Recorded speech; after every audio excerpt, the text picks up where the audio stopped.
you. Hello, hello. All right. Thank you, everyone, for having me here. Let's see. Let's see. All right. So a little bit about myself. I've started 5 companies. 2 have shut down. 2 have been acquired. So I'd say 2 wins, 2 losses. And 1 is still in progress here in Taiwan. So that's TBD. We're rooting for the best, and this is my team over here. Yeah, go team. I've worked in 3 corporate, big companies, Pricewaterhouse, Facebook, and Tencent. So I've also experienced what it's like to be on the other side, not just big company, but also as an investor. And so some of the things that I'll be talking about today also will touch on that. And then I'm a parent of 2 young boys, these little guys. And why did I put that there? The things that I've learned being a startup founder, I think apply to life. And so the things that I actually talk about today, I talk about with my kids. Not that this is going to be like a kiddie talk, but I think they're very important, not just for startups, but also for life in general. So let's get into it.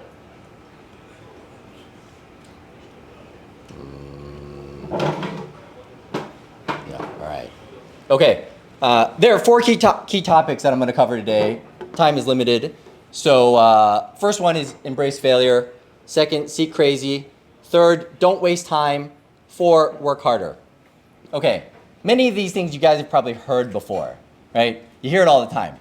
But the way I'm going to present it to you today is a little bit more direct. Like Tony talked about and mentioned, I'm going to give it to you in a way that we usually talk about it behind closed doors. There's not going to be any sugarcoating. Some of the things that I may say might offend some of you. So I apologize ahead of time in case I offend anyone.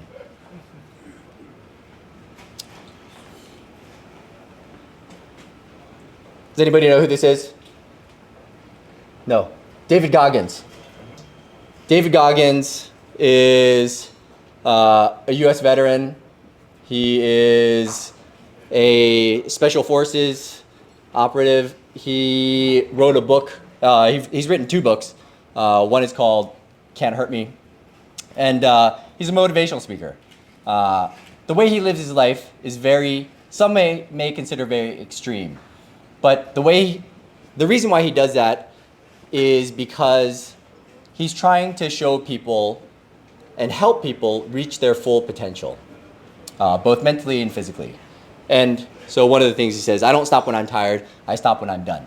So these are kind of the sort of extreme things that he says and kind of gets people riled up. So my talk today is kind of like a David Goggins talk for startups.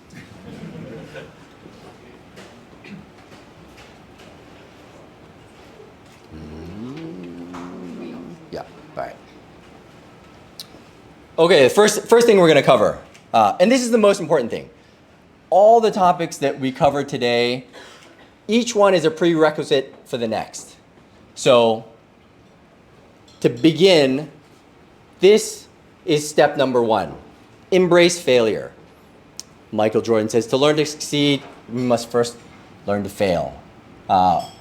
And I think we've heard this many times, embrace failure, accept failure. Christine talked about it in Taiwan.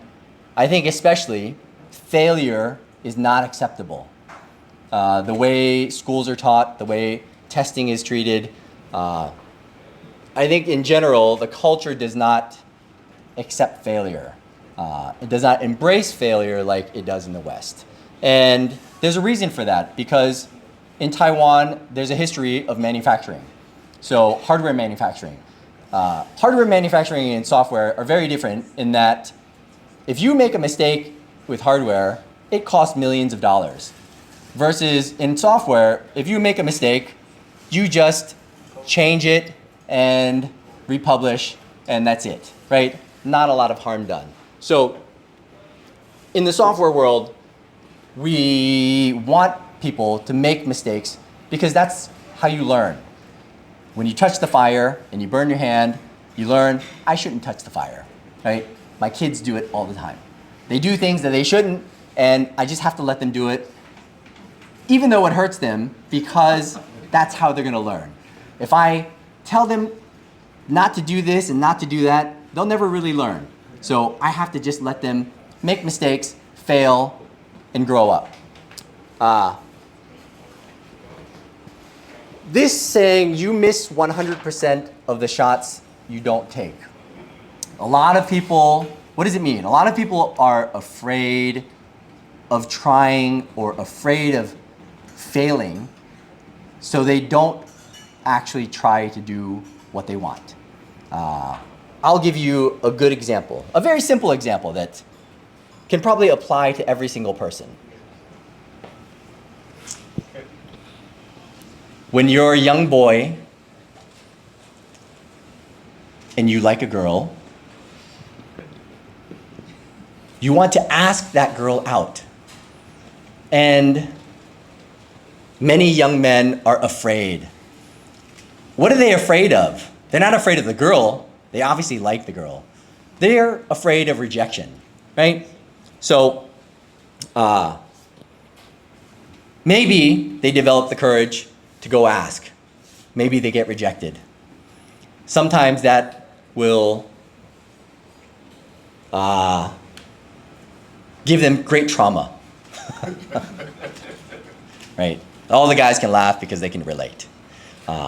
And the same applies within the startup world, whether it's asking, you're always going to be asking for things, right? You're always, as a startup founder, you're going to ask for sales. You're going to ask for employees to join your company. You're going to ask investors for money. You're going to ask people to do things that they don't want to. You're going to ask your employees to work longer and harder, even though they're not getting paid hardly anything, right? You're always going to be doing things that you may not feel comfortable with, and you may be afraid of getting rejected by. So this concept is very important as a startup founder, to learn, to fail, and embrace failure. Don't seek perfection.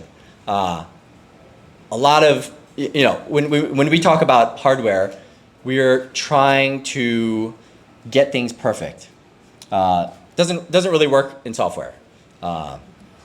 If you're seeking perfection and you're afraid of making a mistake, or if you're trying to get a perfect score, you spend too much time trying to make things perfect, and you won't actually get the results, or you won't be able to learn, right? The whole idea of embracing failure is learning. That is the number one thing that we want to take away from failure, is that it's an opportunity to learn. So the more times you can fail, the more you can learn.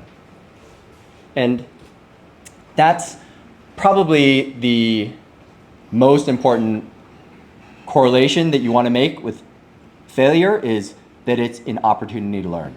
It's not that you're dumb, or it's not that you did something wrong. It's an opportunity to learn and to figure out a better way to do it next time.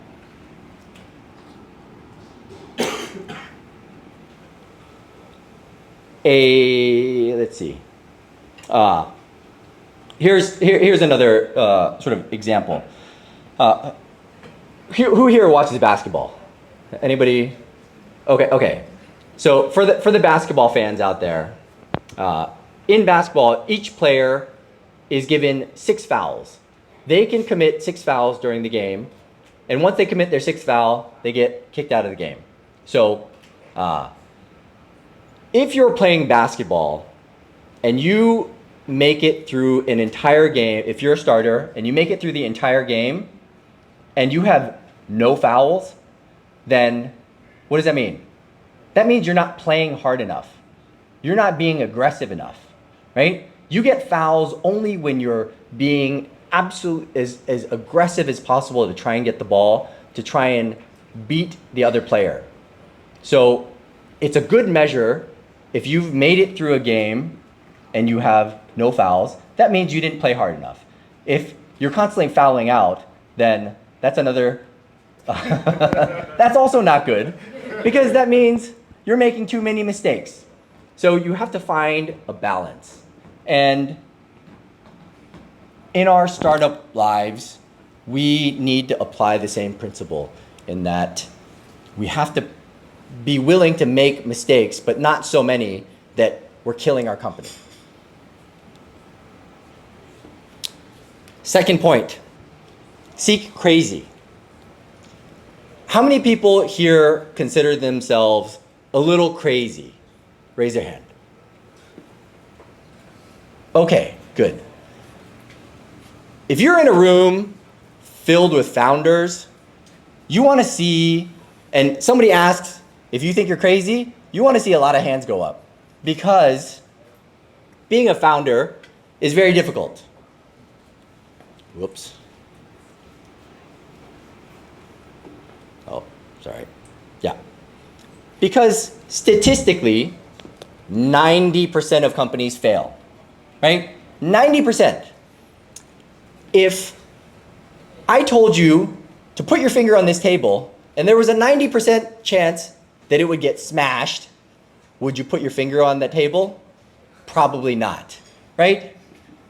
So why do founders sign up to be, why do they sign up to start companies, right? You have to be a little crazy. You have to believe in something so feverishly, even though the rest of the world doesn't believe in it.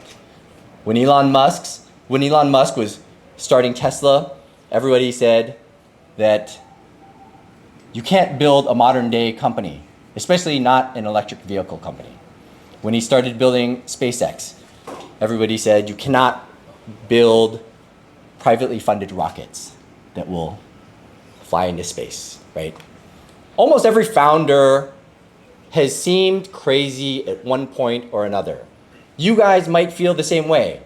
Your parents might tell you, you shouldn't do this. You're crazy for doing this. Go get a job. Do something more useful with your time, right?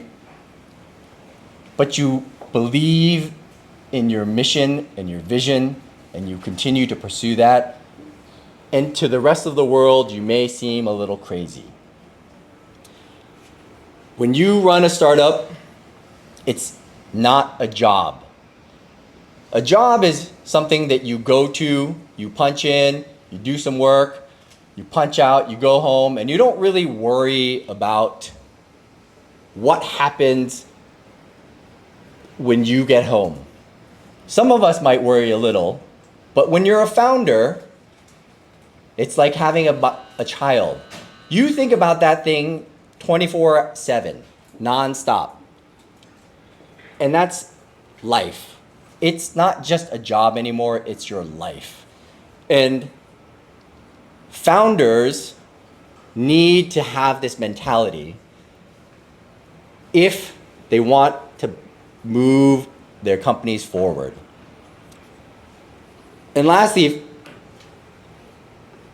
founders are crazy, and ideally, you find other people that are also a little crazy. Employees that are crazy. Friends that are crazy. The reason why we're here, the reason why 500 organizes this, because it's hard to find crazy people, right? In your everyday life, it's hard to find crazy people. In San Francisco, why does everybody go to San Francisco to start companies? Because it's a whole city full of crazy people, right? I'll give you a good example. Tony Wong. You guys all know Tony Wong? Okay. Tony, how many miles do you run every week? A lot of miles, right? He puts himself through a lot of physical torture, right? Tony, when you take a shower, do you like to take long, warm showers? Or do you take ice cold showers? haven't taken a warm shower in 3 years. Did you hear that? How many people here take ice cold showers? Not me. Right? I'm not that crazy. But I love Tony because he is crazy. And he does things that makes himself uncomfortable. And that's what great founders do. They're always pushing themselves. What others may think is crazy is what is making these people grow and become better and stronger.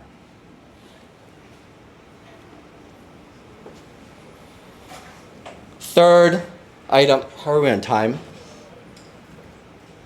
Good? Okay, good. All right. Because we're talking about time. I got to do a time check. All right. Don't waste time, right?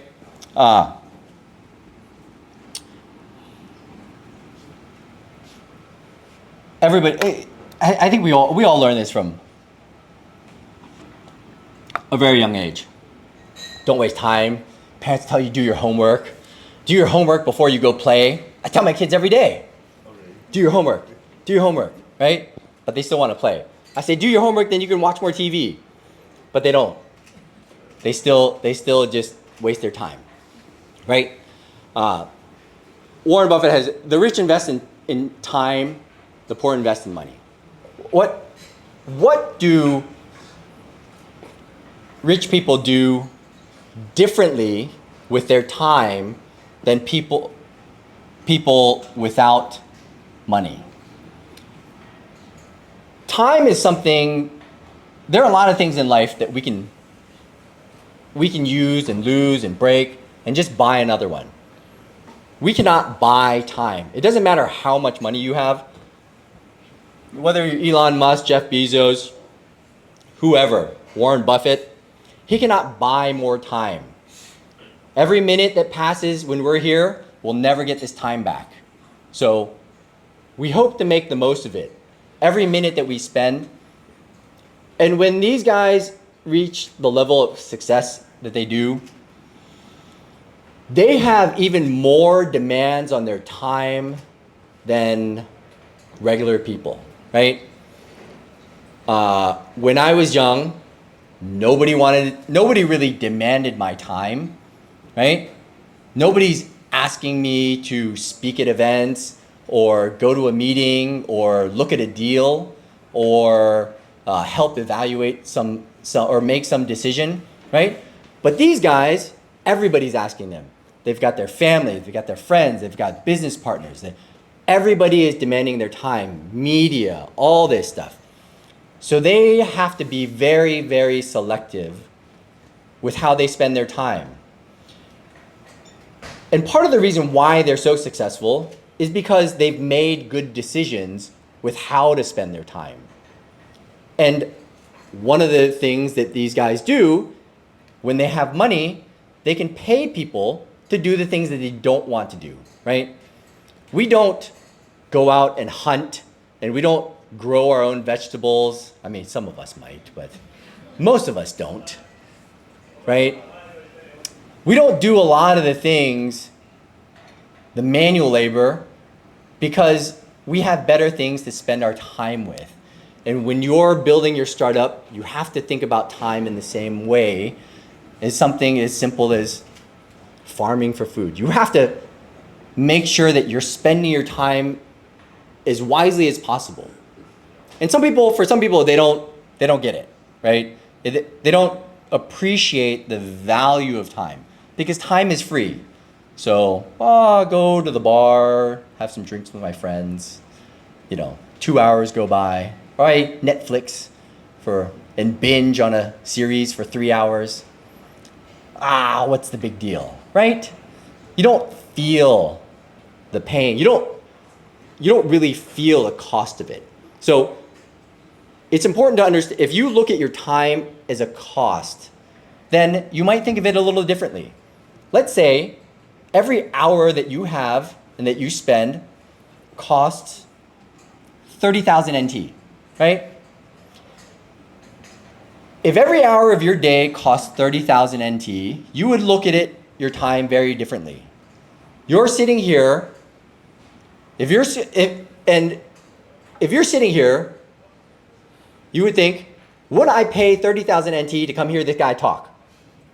Right? Probably not. But you're already here, so too late. Would you sit around and watch a Netflix series for 3 hours? That's going to cost 90,000 NT. Probably not, right? So when you change your perspective on how you look at time, then you may start to make different decisions on how you spend that time. Every moment in our day, we have a decision to make. We either have fun or we work hard. It's pretty easy, right? And sometimes not everything is fun and not everything is work. But we can put things into those two buckets. If we're lucky, have fun and work hard are both the same thing. And I think that's why many of you are founders, because you found something that you're passionate about. You found something that you believe in. You found something that makes you feel like it's not work. And so if you have to spend 8, 10, 12, 16 hours a day working on something, it doesn't feel like work. Not like punching in at a boring job and doing some silly work, right? So think about your time differently, because you're never going to get this time back.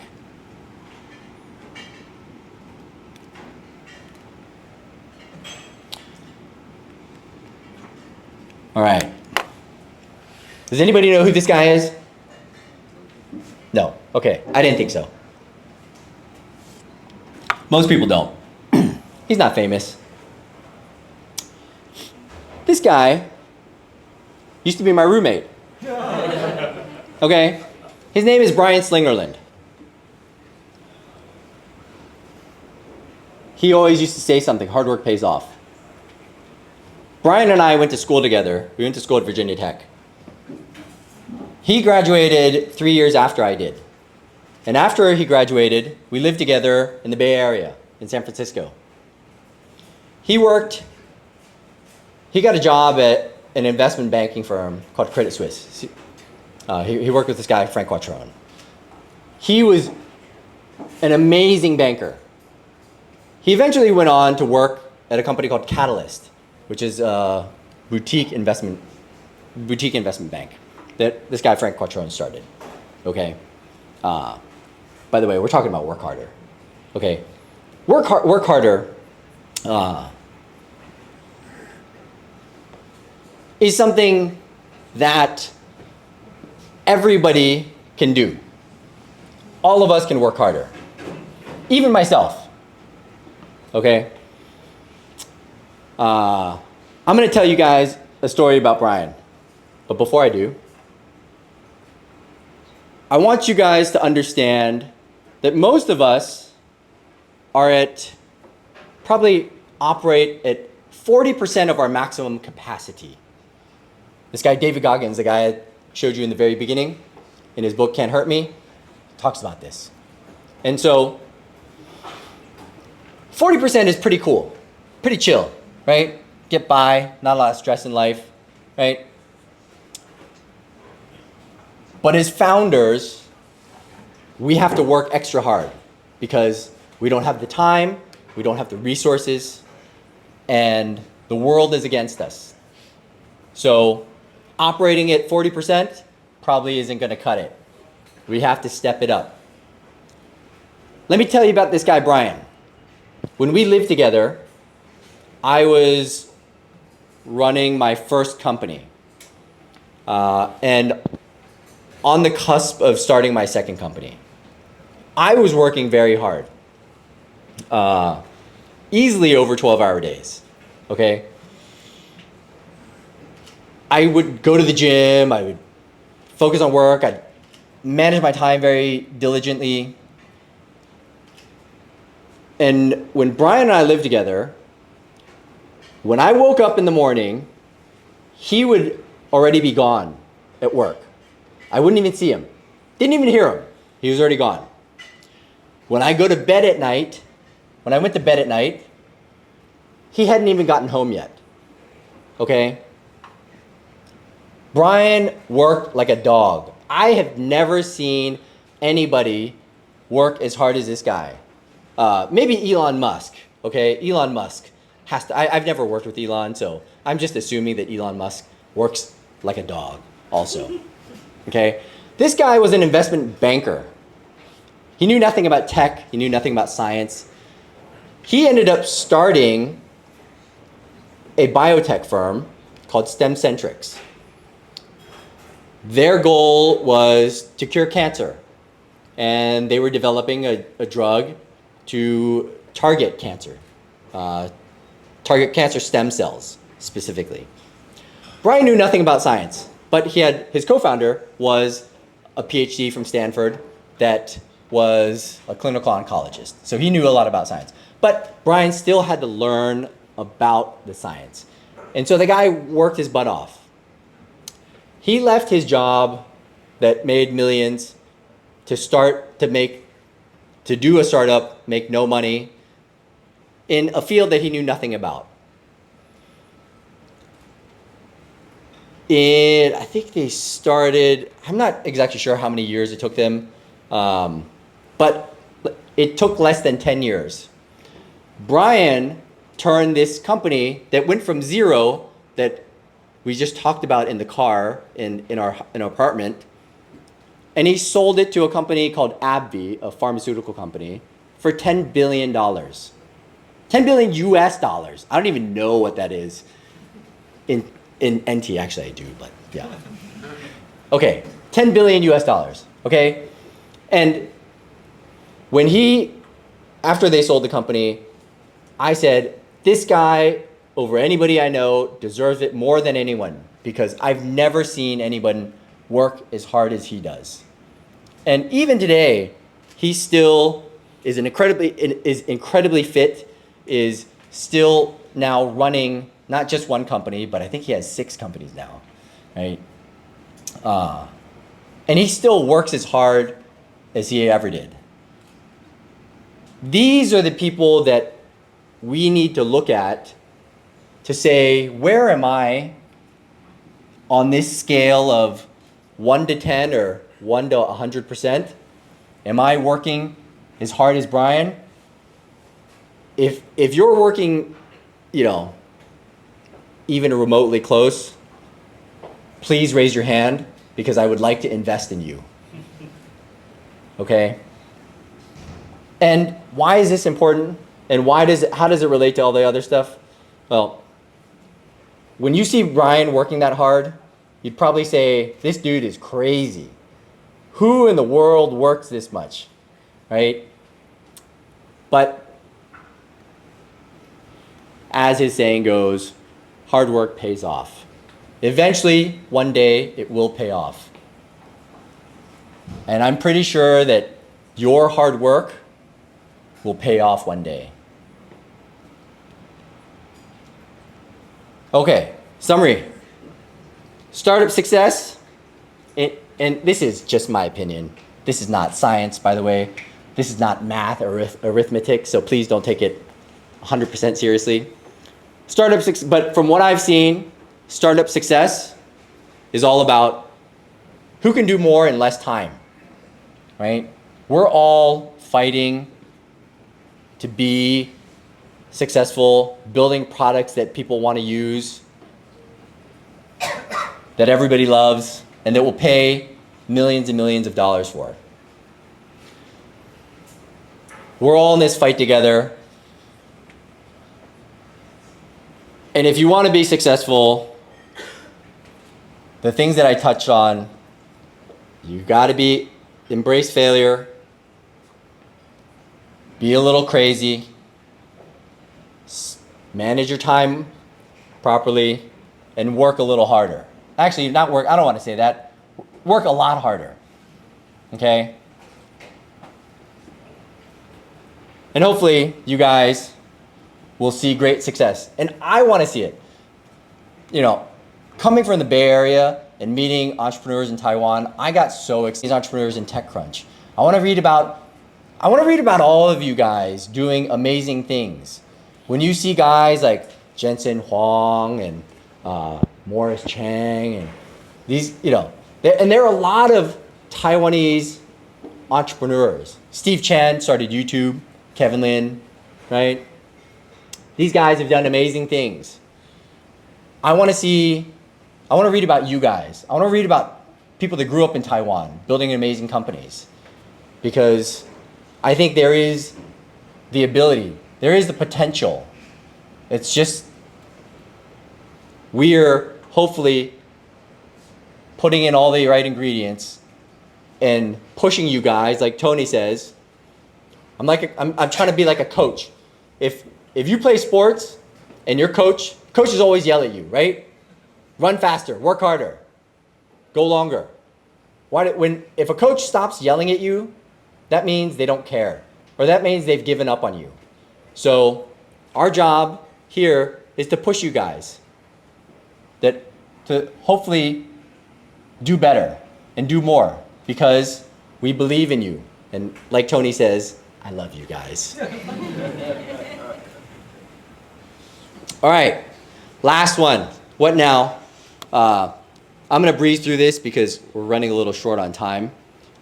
These are things you can do every day, okay? I don't want you guys to walk out of here without any tangible results or action items, right? So number one, do something uncomfortable. Do these things every day. Every day, try to make yourself uncomfortable. Whether it's working out hard, whether it's asking someone on a date, or for money, or for whatever. It doesn't have to be a date.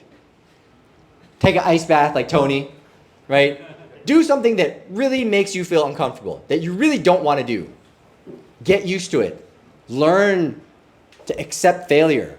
You're going to fail many times, but the more you do it, the easier it gets. Number two, set goals. This is probably one of the most important things. I didn't include it in this slide because it's pretty cliche and everybody says this, but really, it is immensely important. If you have no direction, then it doesn't matter how fast you're going, you're not going to get to where you want to go, right? So you have to make sure you set goals. Annual, long-term goals, set it once a year. Midterm goals, set it once every quarter. And short-term goals, you should do every day. Every day, you should have at least 3 goals, 3 things that you want to accomplish, right? And then, once you have those, be accountable to your peers, to your employers, to people that you know. Tell people your goals. Tell people what you want to accomplish so that they hold you to it. Whether it's the people that you work with, tell them what you want to do every day. And this is what we do in Scrum, right? We talk about what we're doing every day, what we did, what we accomplished, and what's holding us back. And then the last thing, which I find very useful in time management, is logging your time. So every hour, if you write down, just set a timer for every hour, write down what you're doing at that moment, and it will make you think about whether or not you're working towards your goal. It really makes you think, am I doing the things that I'm supposed to be doing? And if it's not, then it's a quick reminder to change course. I use this thing. If you guys have an iPhone, in the shortcut app, there's a shortcut called Remember This. It will prompt you however often you like. I set it to every hour to prompt me to write down what I'm working on at that moment. Great. That is it. Now we will open it up to questions.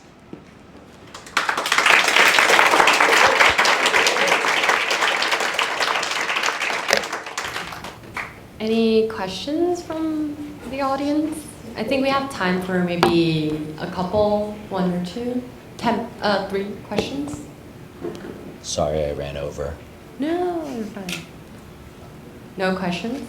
Everyone's hungry? I am. Sure? Nope. Did I miss anyone? I think there's a question. The handsome man in the back. Yes.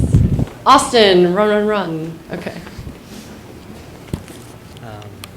Can you share a little bit? Introduce yourself. Oh, sorry. My name is Anthony. I'm the co-founder and CEO of Lydia AI. Good to meet you, Jameson. Nice to meet you, Anthony. So I wanted to ask if you could share one HR kind of level kind of problem that you faced, like, or ops related kind of stressful thing that you faced when you were running Mochi. What obstacle did I face? One of the One of the, wow. There are so many obstacles. When I showed that stat of 90% of companies fail, right? The 10% that don't fail, it doesn't mean you come out unscathed. Those 90% are probably mortally wounded, or they have PTSD, right? So one of the things, oh boy, let's see. Okay. I'll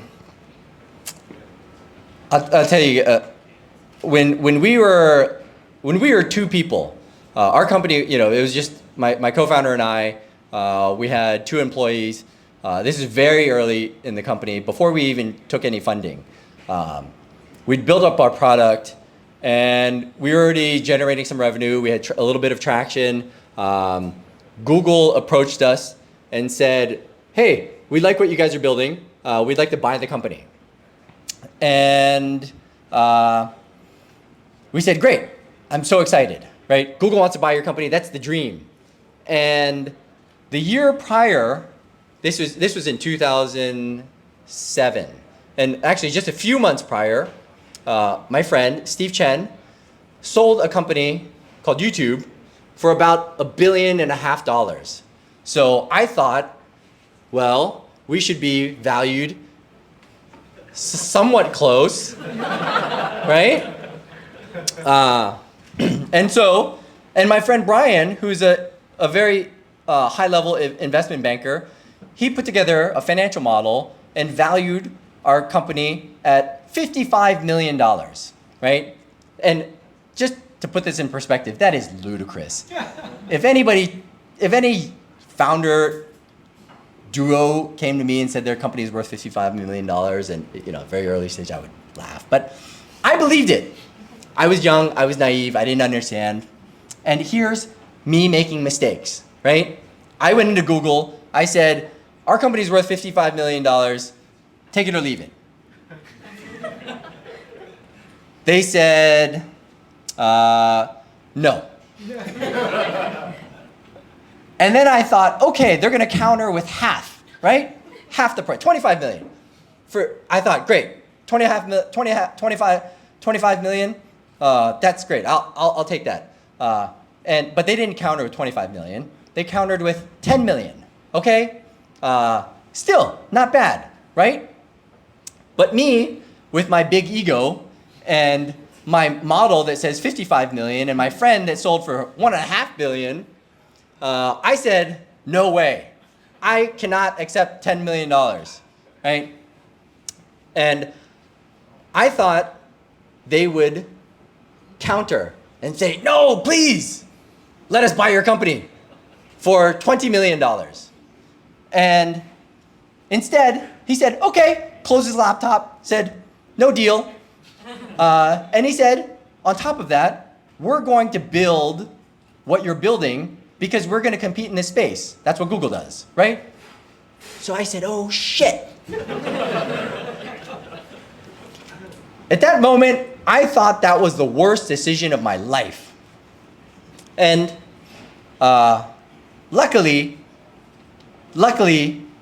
we took that and we found investors. They invested money in the company. We built the company over many, many years and many, many, many more mistakes. That's just one of them. But to answer your question, that is a story of how we've had an operational blunder. And I learned a lot from that process. Thank you for your question. Oh, Jason?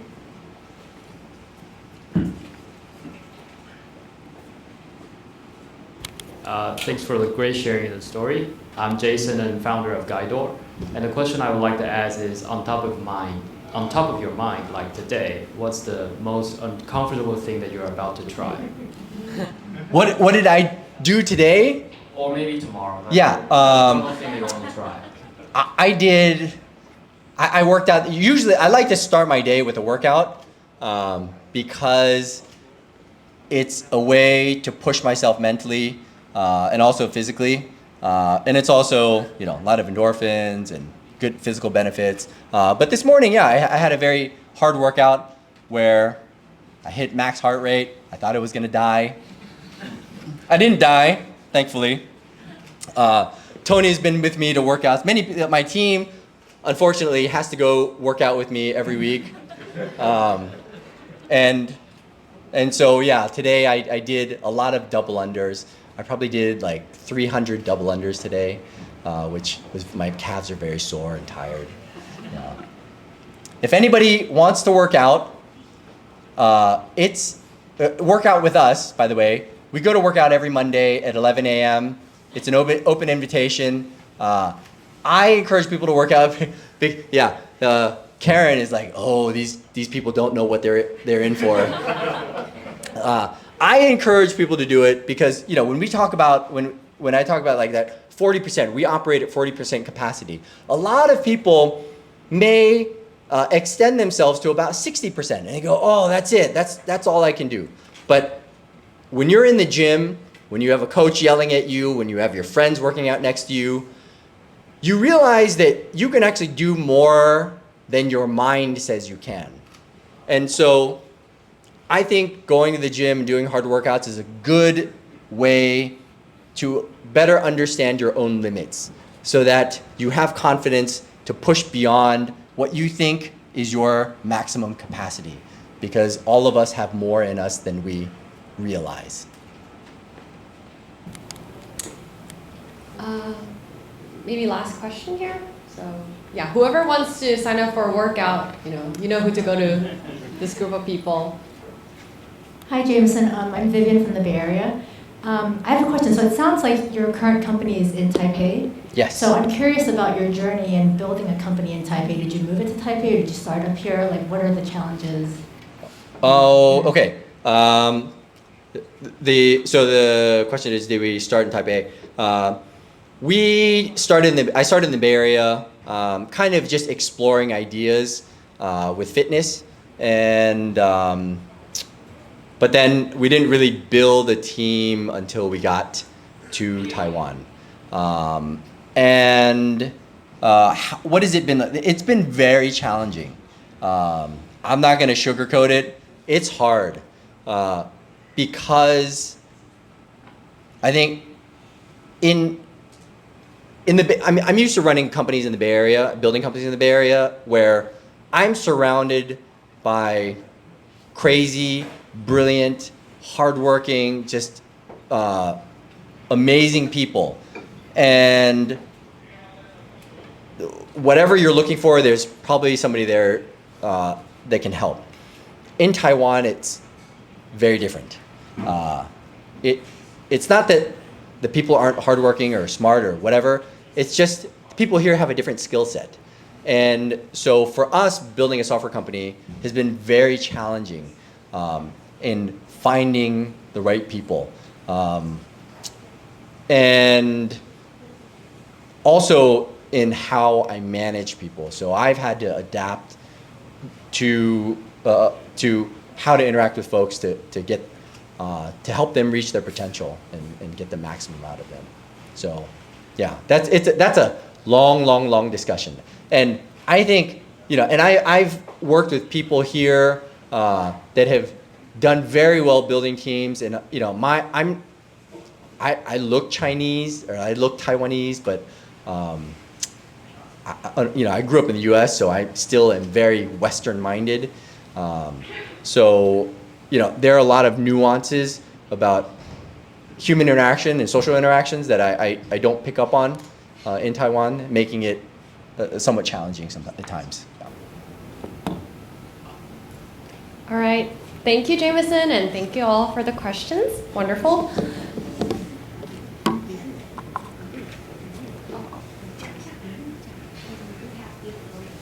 Oh, yes. Do I have a gift for you? Thank you. Ooh, wow.